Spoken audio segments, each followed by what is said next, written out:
नमस्कार, सलाम, जय भीम। साथियों, आज 89वां दिन चल रहा है किसान आंदोलन का और राष्ट्रीय भागीदारी आंदोलन पूर्ण रूप से उनके साथ है और देश की जनता का भी जो रुख है जो उसके किसान आंदोलन से जुड़ता जा रहा है। लेकिन आज जो चुनाव जो हो रहे हैं पूरे देश में, पंचायत के हों या नगर निकाय के हों या जो और भी चुनाव हैं, उसमें भाजपा की बहुत बुरी तरह से हार हो रही है। चिंतन तो बहुत कर रहे हैं, लेकिन इस जो व्यवस्था चला रहे हैं, जो अधिकारों से वंचित करने का जो उन्होंने एक षड्यंत्र बनाया है, जो झूठ के आधार पर उसको इतना बड़ा कर रखा है, उसको वो छोड़ना नहीं चाहते। किसानों से बात करके ये समस्या हल नहीं कर रहे हैं, जबकि ये किसानों का जो आंदोलन है, ये इस देश में जो गुलामी है, जो स्वतंत्रता खत्म करने की है, तो उसको बचाने के लिए किसान आंदोलन सक्रियता से लगा हुआ है और वो काम कर रहा है। उसका एक संकल्प है कि हम देश में लोगों के अधिकार को बचाएंगे। आज जो किसान आंदोलन से वो समझते हैं केवल किसान ही आहत है। किसान आंदोलन से पूरे देश की जनता आहत होती चली जा रही है, क्योंकि उनको अब लगने लगा है कि ये जो भी काम कर रहे हैं, ये 14 से जब से सरकार में आए तब से ये जो देश की जनता के साथ भेदभाव कर रहे हैं, उनको अन्याय या अत्याचार की तरफ ले जा रहे हैं, उनके ऊपर अपराध करते जा रहे हैं। जो अपराधी हैं उनको संरक्षण दे रहे हैं। जो इससे के बड़ा पूंजीपति है या भ्रष्टाचार में लिप्त है, उसको वो अगर उनके साथ जाता है तो उसको भी माफ करते हैं और उसके खिलाफ कार्रवाई बंद कराते हैं। इस तरह का जो खेल हो रहा है, तो जनता समझ चुकी है और देश के लोग जो नेतृत्व करता है वो भी काफ़ी कुछ समझे हैं। लेकिन देश का जो आम समाज है उसको अपने अधिकार के लिए खड़ा होना पड़ेगा, क्योंकि देश में कई बार ऐसा हुआ है कि जब भ्रष्टाचार से लिप्त हो जाती है सरकारें, तो उनके खिलाफ बहुत बड़ा अभियान चलता है, आंदोलन होता है, सरकार बदल जाती है। लेकिन दूसरा जो पहले भ्रष्टाचार किया था वो फिर से सरकार में आ जाता है और फिर से वो भ्रष्टाचार को करने लगता है, क्योंकि वो कभी ना भ्रष्टाचार को समझ पाया है, ना समझा पाया है। वो तो सीधे जनता को बेवकूफ़ बनाने का काम करता है, इसलिए वो दोबारा आ जाता है। तो मैं देश के जो आंदोलन से जुड़े हैं या देश के में जो लोग हैं, चाहे किसान हो, चाहे आम जन हो, चाहे मजदूर हो, उन सबको अपने अधिकार के बारे में समझना होगा और अपने अधिकार के को समझकर उसकी संगठित शक्ति बनाना होगा।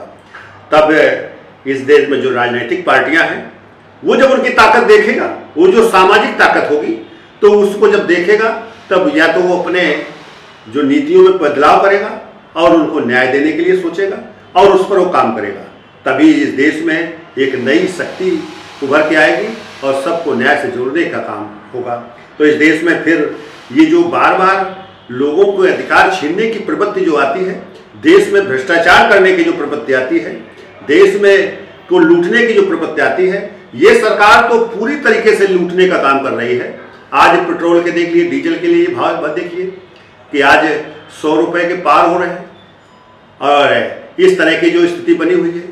तो आज ये सब लोगों को समझना होगा कि ये केवल जो डीजल है और पेट्रोल में जो नुकसान हो रहा है लोगों का, जो जनता को शोषण हो रहा है, इसे पूरे देश के आर्थिक उस पर प्रभाव पड़ रहा है। क्योंकि ये जब महंगा होगा तो वह आवागमन में तो वो महंगाई बढ़ेगी, तो पूरे देश में अर्थव्यवस्था को महंगाई से जोड़ेगा और इस देश में अर्थव्यवस्था खराब हो जाएगी, सबकी खराब होगी, पूरे देश के लोगों की। तो इस तरह से हमें सारे बिंदुओं पर हमें समझना चाहिए और अपनी शक्ति बनाने की कोशिश करना चाहिए। हमारे अधिकार क्या है, हमारे अधिकार क्या हैं, इसे समझ लेना चाहिए। हम राष्ट्रीय भागीदारी आंदोलन, सामाजिक आर्थिक न्याय, लोकतंत्र, प्रतिनिधित्व और नागरिकता, किसान समस्या का समाधान, ये सबका भारत मजबूत भारत, इसका मतलब यह है कि देश में हर स्तर पर जो लोकतंत्र है तो वो प्रतिनिधित्व से शुरू होता है, प्रतिनिधित्व से अभिप्राय रखता है। वो केवल राज सत्ता को बनाने के लिए लोकतंत्र है तो उसको कार्य संपादित करने के लिए प्रतिनिधित्व होना चाहिए और उस कार्य से जो लाभ होता है, जो परिणाम आते हैं, उसमें भी लोगों का प्रतिनिधित्व होना चाहिए। हर स्तर पर समानता का आधार आएगा, लोगों को काम के आधार पर उनका आकलन होगा, उनको लाभ मिलेगा, तभी वो देश मजबूत हो सकता है। तभी यह देश जो आज पूरे देश में देश बचाओ संविधान बचाओ का एक जो आंदोलन चल रहा है, तो उसकी पूर्ति तभी हो सकता है जब ये देश के लोगों को हम सही न्याय से जोड़ें।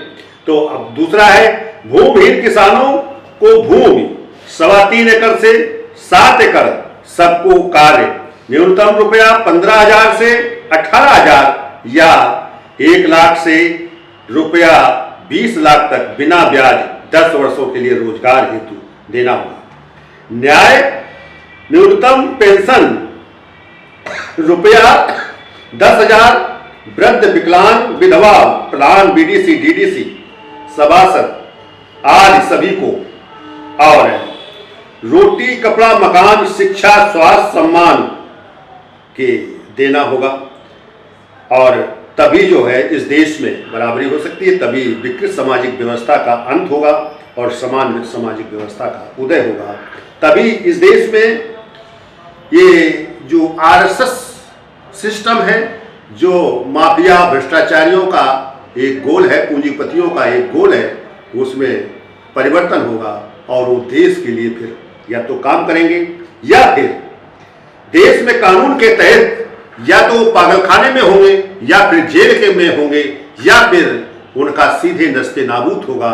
यही इस धारा को बढ़ाने के लिए या देश को बचाने के लिए या संविधान को सुरक्षित रखने के लिए जो काम है, तभी इस कार्य को आगे बल मिलेगा, ये कार्य चलेगा। इस कार्य को अगर करोगे तो फिर ये संविधान बचेगा और देश बचेगा, इसमें फिर कोई उसमें बदलाव नहीं कर सकता है। तो साथियों, आपसे इसी विषय पर बात कर रहे हैं कि आप इसमें स्वयं लगें, ये आपका अधिकार है, तो आपको काम करना होगा। साथियों धन्यवाद, मैं अपनी बात को यहीं रोकता हूँ। जय भीम, जय भारत, धन्यवाद साथियों।